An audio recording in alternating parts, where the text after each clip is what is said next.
O inciso 4, vamos lá, inciso 4, ele diz o seguinte: verificar a ausência dos pressupostos de constituição e de desenvolvimento regular do processo. Constituição e desenvolvimento regular do processo. Isso é muito importante. Isso é muito importante. Até porque quando a gente fala, né, quando a gente observa aqui a questão da ausência dos pressupostos de constituição e desenvolvimento válido e regular do processo, é importante que você traga em mente o que nós estamos falando aqui, né? Esses pressupostos, né, nós temos os pressupostos processuais, né? E eu falo um pouco sobre isso agora, porque é muito importante, meu amigo e minha amiga que me assiste nesse dia, né, que você tenha isso muito claro na sua mente. Nós sabemos que são os pressupostos do processo, que são os pressupostos para o andamento regular, válido, pleno, integral do processo. Eles se dividem, na verdade, em duas grandes ordens, né? Nós temos os pressupostos subjetivos e os pressupostos objetivos. Eu sempre digo para os meus alunos que quando a gente vê a palavra subjetivo, nós fazemos ligação com a mente. Mente. Tudo que é subjetivo depende do pensamento humano, que pode ir para o bem como é para o mal, né? Isso também se manifesta no processo. Quando eu falo dos pressupostos subjetivos, nós estamos falando sobre os agentes que atuam no processo, em especial o juiz e as partes. Ok? Em relação a esses pressupostos que envolvem o juiz e as partes, em relação ao juiz, o assunto é competência. Não é competência no sentido de ele ter conhecimento, mas competência no sentido da atuação do limite territorial a qual ele, o juiz, vai exercer a sua jurisdição. E a matéria também, né? 2, e também a ausência de impedimento ou suspeição do magistrado. Então, isso são os relativos ao juiz. Já em relação às partes, normalmente os pressupostos subjetivos são a capacidade civil do exercício do direito e a necessidade de representação por advogado. Esses, então, são os pressupostos subjetivos relativos às partes, ok? Mas, Hélio, você falou que tem os requisitos objetivos. Sim, temos os pressupostos objetivos para o desenvolvimento regular e válido do processo. E os pressupostos objetivos são, por sua vez, os que dizem respeito à regularidade processual, a validade dos atos processuais, né? É muito importante você ter em mente que o processo estabelecido aqui no CPC, né, ele toma por base certas solenidades que precisam ser cumpridas para que, ao final, o juiz possa enfrentar o mérito, sob pena de não o fazendo, né? O juiz não poder entrar no mérito, ficar naquela parte maior do nosso desenho, né?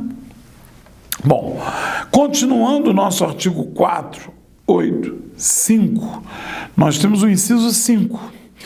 O inciso 5 diz: reconhecer a existência de perempção, litispendência e coisa julgada. É isso aí, minha gente. Perempção, grifa perempção, artigo 486, parágrafo 3º. Se o autor der causa por 3 vezes a sentença fundada em abandono da causa, não poderá propor nova ação contra o réu com o mesmo objeto, ficando ressalvado, entretanto, a possibilidade de alegar a matéria em defesa. meu amigo e minha amiga que me escuta nesse dia de hoje. Quando falamos em perempção, nós estamos dizendo que se você já deu causa para 3 vezes o processo ser extinto por abandono da causa, o processo não é igual, como diz mulher de malandro, que apanha e volta, que apanha e volta. Não. Aqui não. Já deu por 3 vezes, agora, ó, paciência. Agora, se você quiser alegar essa matéria só em defesa, ok? Além da perempção, estamos aqui com o inciso 5, né? Além da perempção, litispendência. A litispendência, ela está lá conceituada no artigo 337, quando nós demos contestação, né? 337, parágrafo 3º. A litispendência é quando se repete a ação que está em curso, né? E aí, ao falar repetir a ação, chamamos de ação idêntica. E a ação idêntica quando possui as mesmas partes, a mesma causa de pedir e o mesmo pedido, ok? Ou a coisa julgada, e a coisa julgada está conceituada onde, Hélio? Está no artigo 337, parágrafo 4º, que diz: a coisa julgada quando se repete a ação que já foi decidida por decisão transitada em julgado. Só que essa decisão transitada em julgado, que faz coisa julgada, é a coisa julgada material, ou seja, o enfrentamento do mérito, ok? Mas não é por aí que termina as sentenças que extinguem o processo sem julgamento do mérito. Vamos agora colocar aqui para vocês o inciso 6.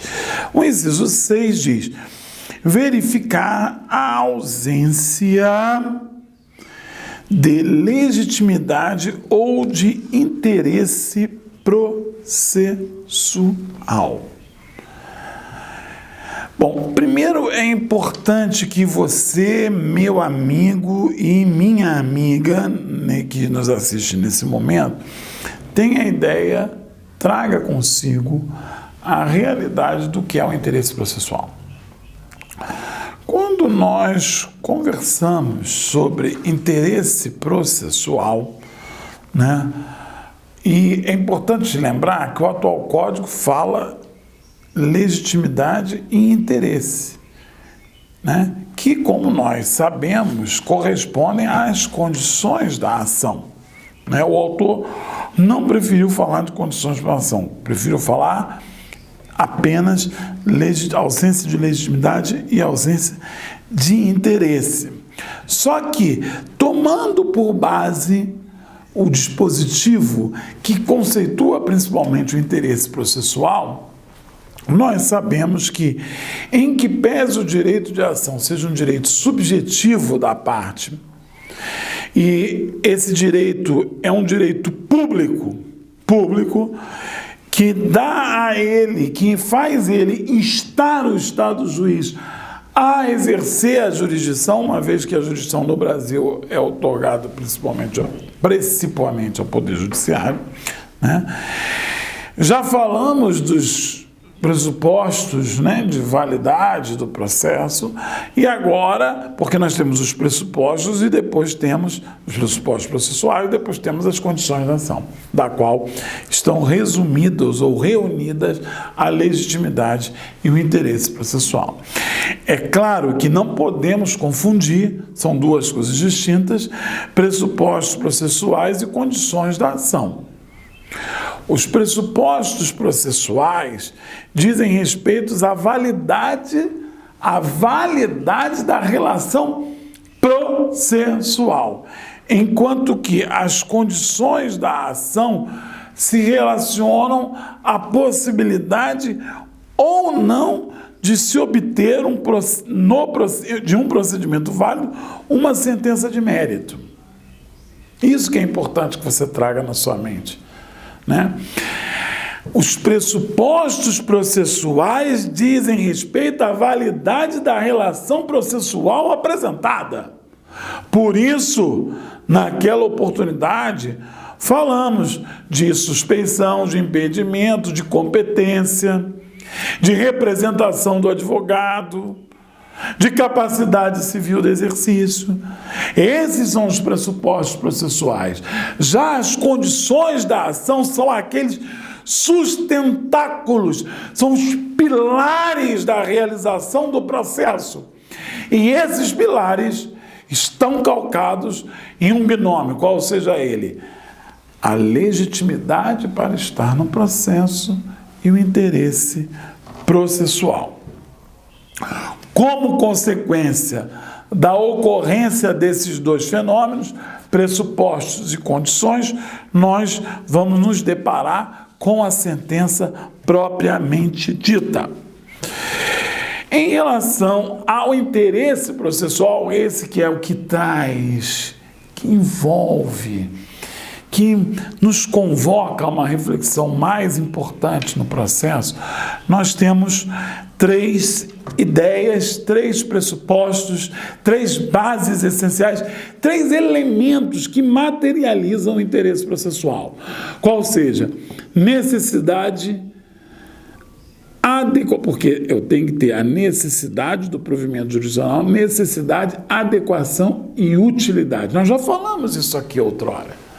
Necessidade. A necessidade, ela se contextualiza na possibilidade apenas de ter o resultado desejado com a atuação do Estado juiz. Vale dizer, sem a atuação do Poder Judiciário, não será possível a esta parte alcançar o seu desejo. Para e passo, para que ele possa alcançar, para que o juiz possa dar uma sentença de mérito. E olhe bem, meu amigo e minha amiga, estamos falando de condição da ação. Inexistindo interesse, o juiz não pode entrar no mérito, mas tendo interesse, com certeza ele irá.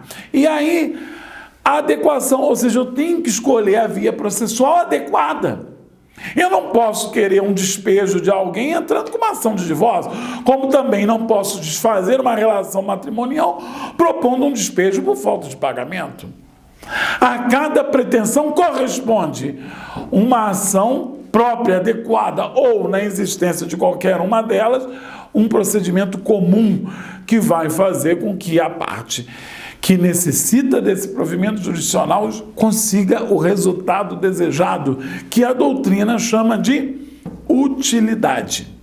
A utilidade por quê? Ora, meu amigo, ora, minha amiga, é óbvio, todos vocês já estão cansados de saber, mas não custa nada o Hélio relembrar nesse momento. A utilidade por quê? De que me adianta?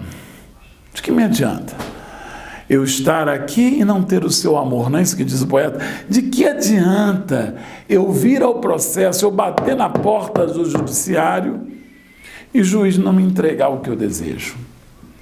O objeto do desejo da parte é o seu objetivo. A utilidade é a entrega do objetivo. Só ao alcance do objetivo realiza a êxtase do desejo da parte que bate ao judiciário para ver a sua pretensão reconhecida. Mas, meu amigo e minha amiga que me escuta nesse momento, ainda não acabou. O artigo 485 continua. Lá no inciso 7, vamos colocar aqui, o inciso 7 do artigo 485.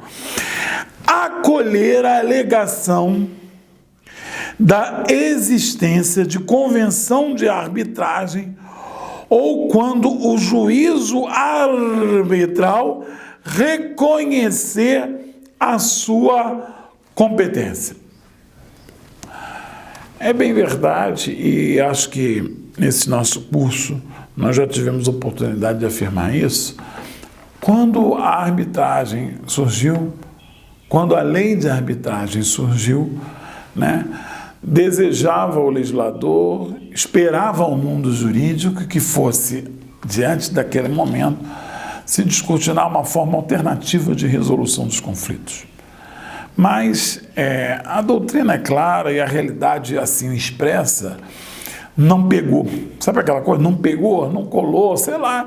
Eu não uso as redes sociais suficientemente, né? De repente, devia ter contratado um influencer, né, para fazer, mas naquela época nem existia isso, estamos, né, na década de 90 e tal, não tínhamos ainda isso. Se fosse hoje, né, talvez fosse mais fácil de fazer a arbitragem pegar.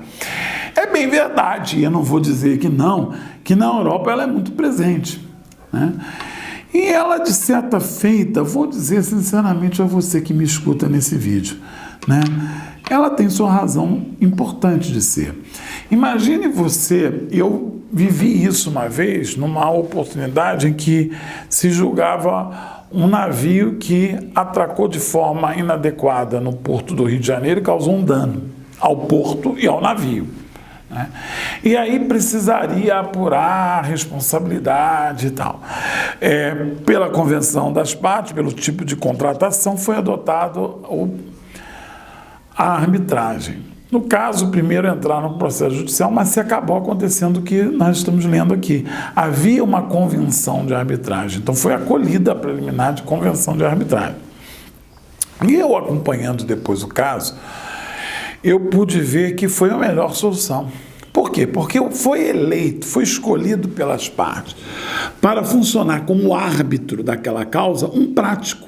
Ora, ninguém melhor do que um prático, quer dizer, o cara que comanda o navio, para saber como é que para saber se o erro foi. É muito simples. Porque ele está acostumado a fazer aquilo todo dia, ele já sabe até qual é a posição que o barco vai virar para poder entrar naquele lugar. Então é claro que é melhor, é muito melhor que seja alguém técnico naquela área do conhecimento, porque vai ter muito mais subsídios técnicos para a solução da causa.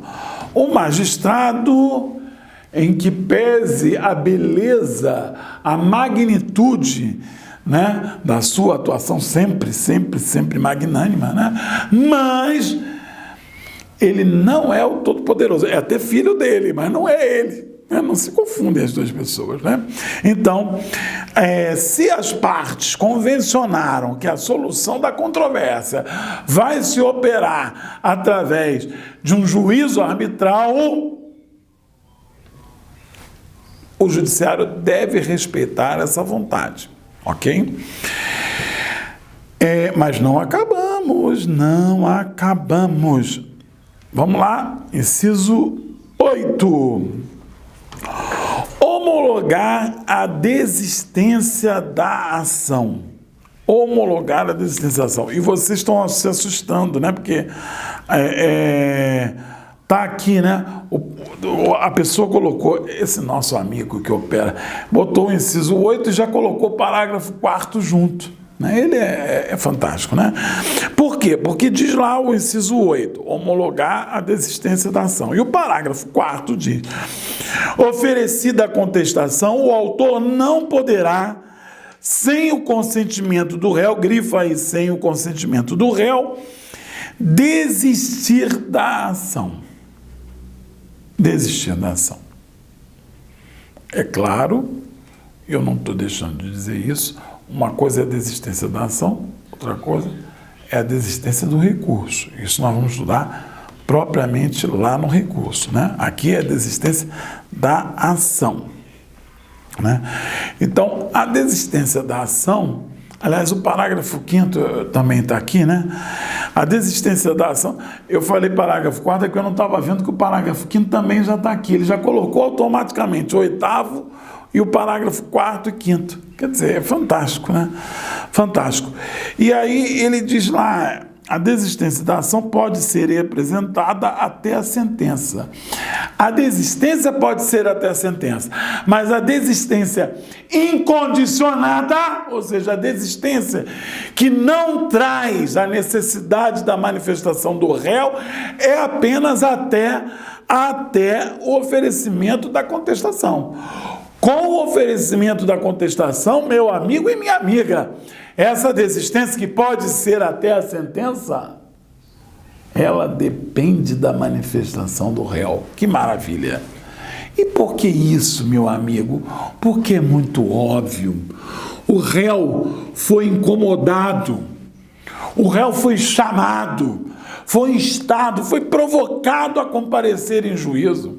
Então ele, o réu, pode sim ter interesse em prosseguir para poder ter uma sentença de mérito, em prosseguir para pôr uma pá de cal nesse assunto, para que ele não seja importunado no futuro, porque nós não dissemos aqui, nós não acabamos de dizer que a extinção do processo sem mérito outorga, autoriza, concede à parte a possibilidade de propor ação de novo. Ora, se ele pode propor a ação, e aqui nesse momento nós estamos diante da desistência, o réu pode dizer: vamos prosseguir com a causa. Eu quero uma sentença de mérito. Eu quero pôr uma pá de cal nessa situação. Eu quero encerrar com o processo. Mas vamos seguir, né? Vamos seguir. Além da desistência, né, nós temos o inciso 9. O inciso 9 diz: em caso de morte da parte, a ação for considerada intransmissível por disposição legal. Inciso 9. Tá? Bom, aqui parece fácil, né? Parece fácil, porque nós estamos diante da morte da parte, né? A parte morreu.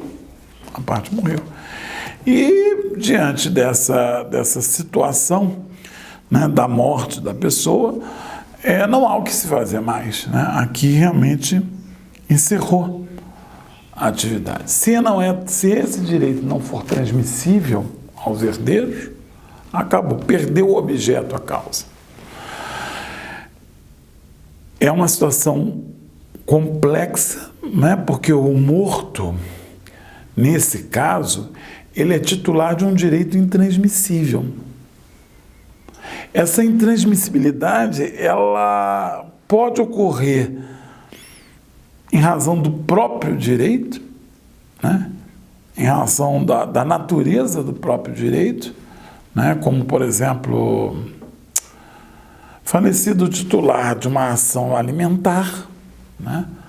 Não tem sentido, não há quem mais vai se alimentar, não se transfere para os herdeiros o direito de ser alimentado, né? Então,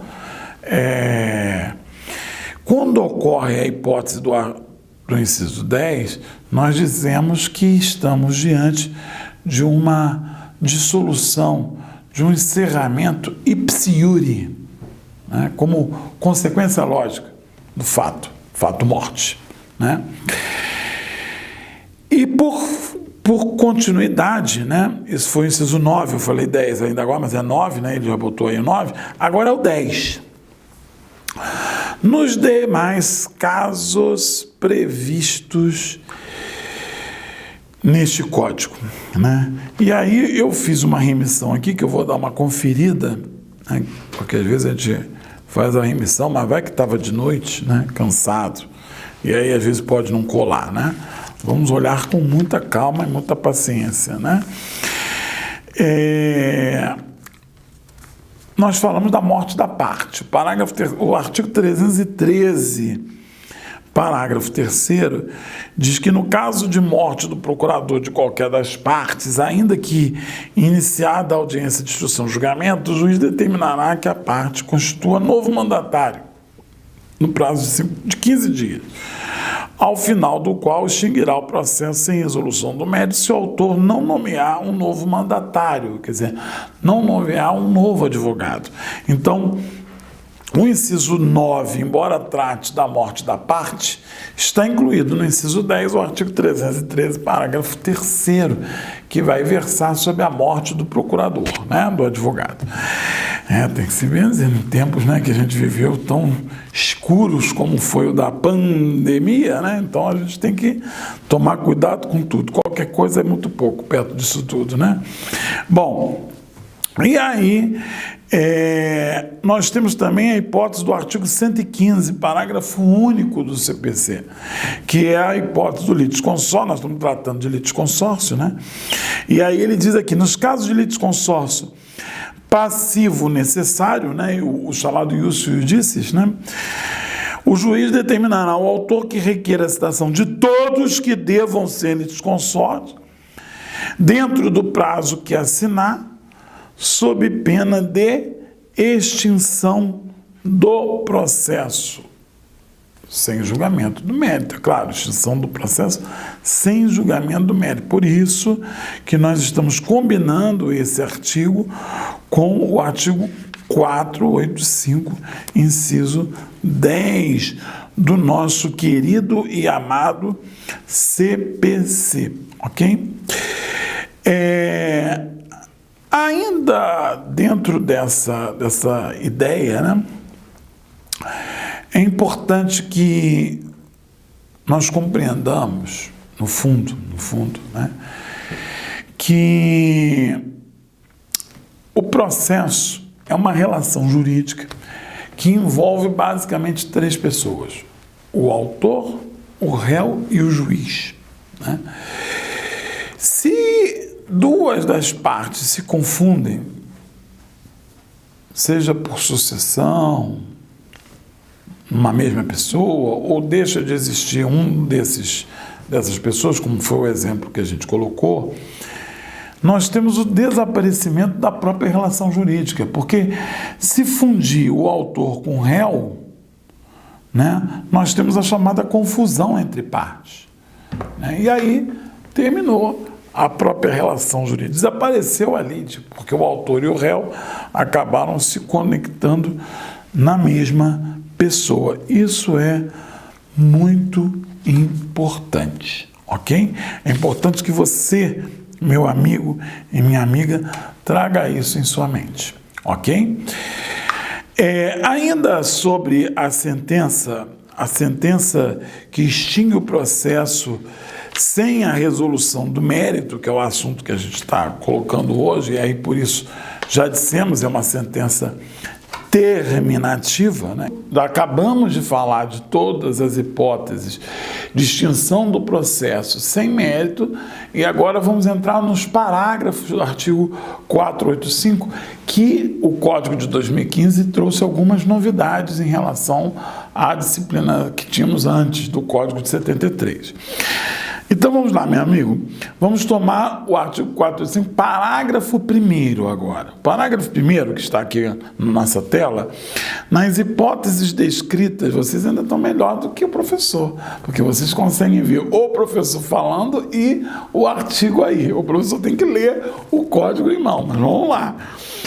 Nas hipóteses descritas nos incisos 2, que é do processo paralisado, nós comentamos esse parágrafo já, e o inciso 3, que é quando deixa de praticar as diligências, a parte vai ser intimada, então, pessoalmente, para suprir a falta no prazo de 5 dias. Lembrando que o desejo do legislador sempre é que, havendo alguma irregularidade, alguma falha que possa ser sanada, o juiz deve oportunizar as partes de fazê-lo.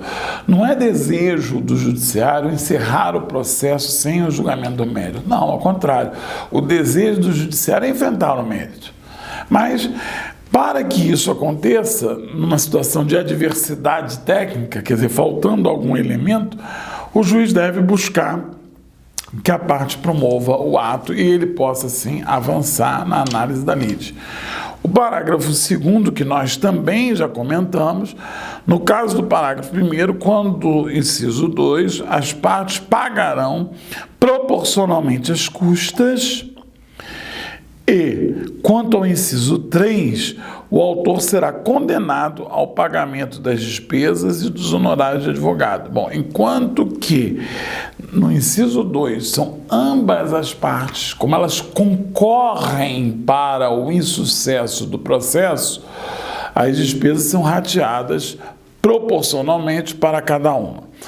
Enquanto que no inciso 3, como a diligência cabe ao autor, porque é o caso de abandono da causa pelo autor, nesse caso, então, a sucumbência caberá apenas e tão somente à pessoa do autor.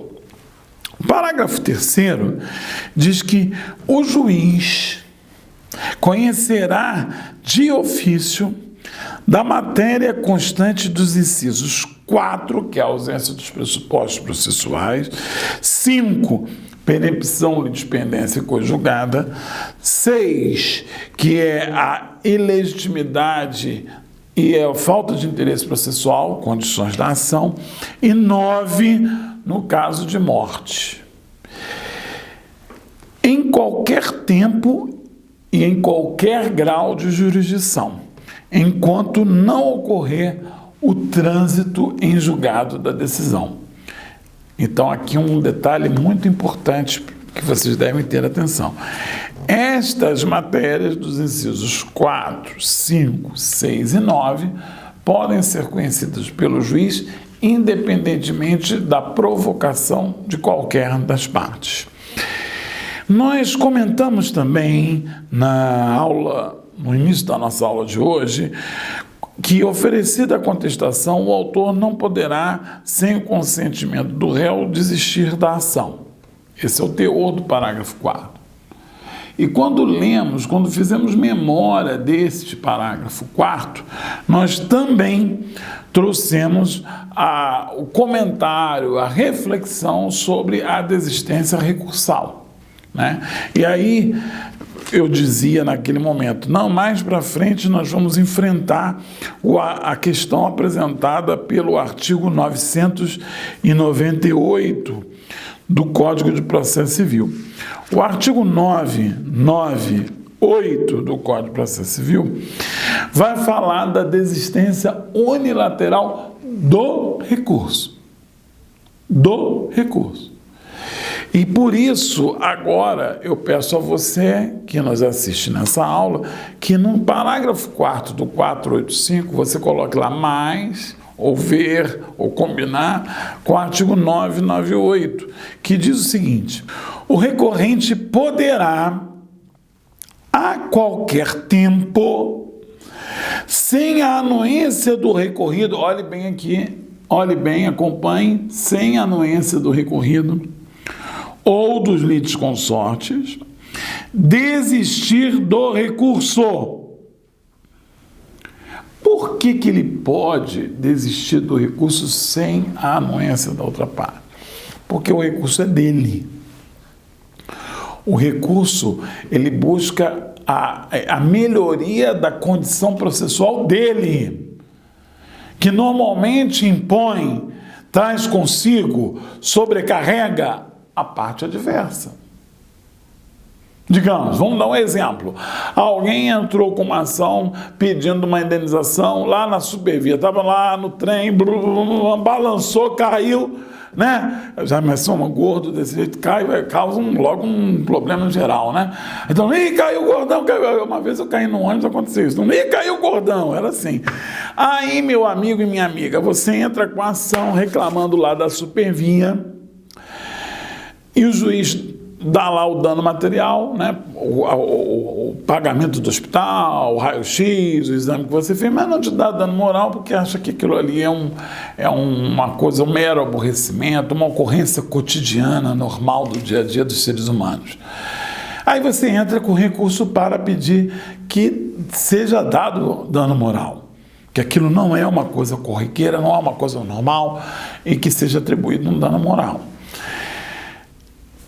Se o objeto do recurso é apenas e tão somente o dano moral e é da sua parte, autor, e não do réu, o réu teria algum interesse em se opor à análise desse recurso? Não teria interesse. Qual o interesse que ele tem? Nenhum. Então peraí, então você me explica uma coisa, porque você acabou de dizer, meu amigo, que na desistência, lá no processo, lá no parágrafo 4º do artigo 485, né, que oferecida a contestação, o autor não pode desistir da ação sem o consentimento do réu. Como é que ele pode desistir do recurso sem o consentimento do réu? Justamente por isso, porque o recurso não gera, primeiro, reformaço impérios para quem recorreu. Então, eu não posso piorar a situação de quem recorreu só porque recorreu, a não ser que haja recurso independente do réu. E aí uma coisa é desistir do recurso o autor, outra coisa é desistir do recurso o réu. O autor pode desistir, o réu não. E aí o réu prossegue no recurso dele, que é um recurso autônomo. É claro que se for recurso adesivo, vai morrer também, né? Porque onde vai a corda, vai a caçamba, né? Então, cortada a corda, cai a caçamba. Então, não tem jeito. Mas voltando, por exemplo, na primeira, na questão da ação de conhecimento, é porque o réu pode ter o desejo de colocar uma pá de cal no mérito da causa. Então, a desistência da ação é uma coisa e a desistência recursal é outra. Então, o parágrafo 4º do artigo 485, que nós acabamos de ler, trata da desistência da ação, enquanto o artigo 998, que nós fizemos meia hora, também trata da desistência, mas é a desistência do recurso. E para aproveitar que eu estou falando da desistência do recurso, e o nosso amigo colocou aqui gentilmente, né, o artigo 998 para vocês. Dentro desse artigo 998 tem um parágrafo, vocês estão vendo o parágrafo aí, né?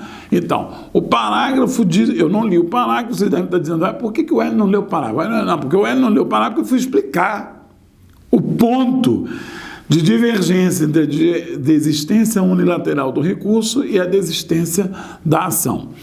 No parágrafo único, ele ainda diz o seguinte: a desistência do recurso não impede a análise da questão cuja repercussão geral já tenha sido reconhecida e daquela objeto de recurso extraordinário especial repetitivo. Ou seja, se o recorrente desistir de um recurso cuja repercussão geral já tenha sido reconhecida, neste caso, meu amigo e minha amiga, o STJ e o STF, né? Quer dizer, o recurso, a repercussão geral já tenha sido reconhecida pelo STF ou esteja sendo reconhecido o julgamento sob a forma repetitiva, já que recurso repetitivo não é mais um tipo de recurso, e sim um modus operandi de julgar o recurso. Nós vamos falar disso daqui a pouco quando falarmos de recurso. Mas quando isso acontece, ou seja, quando você está diante de uma desistência de um recurso extraordinário que já teve a repercussão geral reconhecida, olha, lembra que quando vocês estudaram na graduação, o meu colega lá que deu recurso para vocês falou o seguinte: meu amigo, quando o ministro do Supremo Tribunal Federal ou do Superior Tribunal de Justiça reconhece a importância da causa, no caso do Superior Tribunal de Justiça, quando congrega a forma repetitiva de julgar, e no caso do STF, quando reconhece também a repercussão jurídica, o mais importante é enfrentar a questão. O mais importante é enfrentar o ponto controvertido. A resolução objetiva do caso, resolver aquele processo, não faz a menor importância para o STF. O que faz a importância é decidir a questão do direito, para que se tenha um acórdão paradigmático, um acórdão referência, que possa ser aplicado por todos os tribunais. Essa que é a questão. Então, no caso da desistência, essa que está dita no parágrafo único do artigo 998, é porque, embora a parte desista, a questão jurídica vai ser analisada, porque essa desistência não pode destruir tudo que foi feito, né? Bom, mas voltando lá para o artigo 485, parágrafo 5º, coloca aí, parágrafo 5º do artigo 485, a desistência da ação pode ser apresentada até a sentença. Então, na verdade, você tem que conjugar o parágrafo 4º com o parágrafo 5º, né?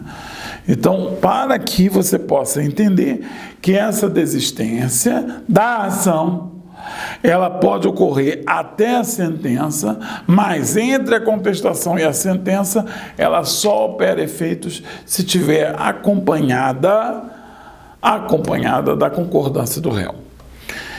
Oferecida, diz o parágrafo 6º, vamos lá, vamos colocar, eu estou gostando desse negócio de botar na tela, parágrafo 6º, oferecida a contestação, A extinção do processo por abandono da causa pelo autor depende de requerimento do réu.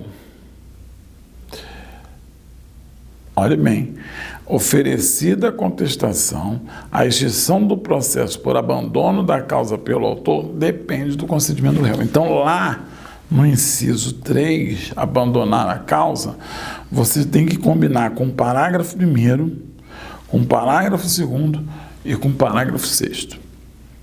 Ou seja, na hipótese de abandono da causa, você tem que ter a provocação do réu, você tem que ter o efetivo abandono, você tem que também vai acarretar a imposição da sucumbência para o autor. E agora, por fim, do artigo 485, né? O por fim da sentença, que ainda falta falar da sentença de mérito, né? Por fim do 485, nós temos aí o parágrafo 7º, né? E dentro do parágrafo 7º, eu preciso fazer um comentário com vocês aqui, se é que vocês me permitem, né? O parágrafo 7º é uma novidade diante da sistemática do Código de Processo Civil, e é uma novidade que, de certa forma, ela consubstancia um desejo que o judiciário já tinha outrora. Ele diz o seguinte: interposta a apelação, em qualquer dos casos de que tratam os incisos deste artigo, o juiz terá 5 dias para retratar-se. O que isso quer dizer? Isso quer dizer o seguinte, que a apelação, recurso interposto para modificar a sentença que extingue o processo sem mérito, quando apresentada, e ela é interposta perante o juiz da causa, gera para o juiz o direito à retratação. Idêntica situação que vocês observaram conosco aqui, né? Quando estudamos o artigo 331, que era o caso de indeferimento da petição inicial, que nós já demos em aulas que passaram, né? E quando nós estudamos, por exemplo, o disposto no artigo 332, parágrafo 5º, parágrafo 3º, que é a improcedência liminar do pedido. Nesses dois casos também vai ter esse juízo de retratação, né? Então é muito importante que você veja isso. E ao falar disso, ao falar do juízo de retratação, eu faço memória já me antecipo, analisando o artigo 494, porque o artigo 494 do Código de Processo Civil, ele vai nos dizer o seguinte, que publicada a sentença, quer dizer, feita a sentença e apresentada a sentença à parte, né? Quer dizer, publicada no DO ou feita a intimação eletrônica, né? O juiz, normalmente, quando você aprende processo civil na graduação, todos os colegas são uníssonos em dizer o seguinte, olha, proferida a sentença, considerando o conceito de sentença, que é o ato que põe fim ao processo, né? Que põe fim à fase cognitiva, o juiz encerra a sua jurisdição. E o que é jurisdição que não o trabalho do juiz? Ou seja, o juiz encerra o seu trabalho. Dever cumprido, é isso aí, dever cumprido. E ele não pode mudar, ele não pode dizer, errei, decidi errado, meu Deus, e agora como vai ser? Agora, como diz o pessoal, e o ditado popular, a voz do povo é a voz de Deus, agora a Inês é morta. Amém. Né? Quer dizer, agora não tem jeito. Como diz a canção, agora não tem jeito, você está numa cilada. Só está numa cilada. Né? Então, como é que resolve isso? Só recorrendo. Ele pode até alterar, de acordo com o artigo 494, para corrigir. Vamos botar o 494 aqui. Bom, eu gosto de brincar disso, de botar aqui. Quando a gente dá aula virtual, é uma operação, para o professor fazer isso na aula, pega, copia, cola lá, é complexo, né? Mas aqui que a gente tem essa ferramenta, né? Essa ferramenta tem, por incrível que pareça, é uma ferramenta que tem corpo, alma e coração. Depois vocês vão conhecer, até o final das gravações vocês vão conhecer essa ferramenta. A ferramenta vai colocar aqui, ó, 494, incisos 1 e 2. Para corrigir-lhe de ofício ou a requerimento da parte inexatidões materiais ou erros de cálculo. Então, eu posso mudar se tiver um erro material. E 2, por meio de embargos de declaração, que é um recurso. Vocês sabem bem, é um recurso, né? É um recurso que tem por finalidade ajustar a decisão. A finalidade do embargo de declaração não é tanto alterar, embora excepcionalmente possa fazê-lo, alterar o julgado. Não é essa a finalidade. A finalidade do embargo de declaração é, principalmente, sanar omissão, obscuridade, contradição ou erro material. Então, eu posso ter alteração por acolher um recurso que me cabe julgar, que é o caso do embargo de declaração, onde a própria autoridade que prolata a decisão analisa o recurso, ou para ajustar, corrigir algum erro de inexatidão ou erro de cálculo. Só assim vejo você bem perto de mim, né? Só assim a gente pode entender, meu Deus, realmente sentença é isso. Só que não. Por quê? Porque, meu amigo e minha amiga, nós acabamos de dizer, o parágrafo 7º do 485, o artigo 331 e também o artigo 332, parágrafo 3º, eles falam desse juízo de retratação. Então, são 3 as exceções a essa regra do artigo 494. 3. A primeira, a mais importante delas, que é a possibilidade do juízo de retratação quando da interposição da apelação em face de uma sentença que extingue o processo sem a resolução do mérito. Outra exceção é a que indefere a petição inicial, ao acolhimento do juízo de retratação na interposição da apelação contra a sentença que extinguiu a petição inicial por inépcia. Ok? Por exemplo. E outra situação é o caso de improcedência eliminado o pedido. São só essas as hipóteses. O resto tem que entrar com a apelação e aí caberá ao tribunal reformar ou não esta sentença. Ok? Bom, dito isso, encerramos aqui a extinção do processo sem julgamento do mérito. Embora, ainda sobre a extinção sem julgamento do mérito, exista o artigo 486.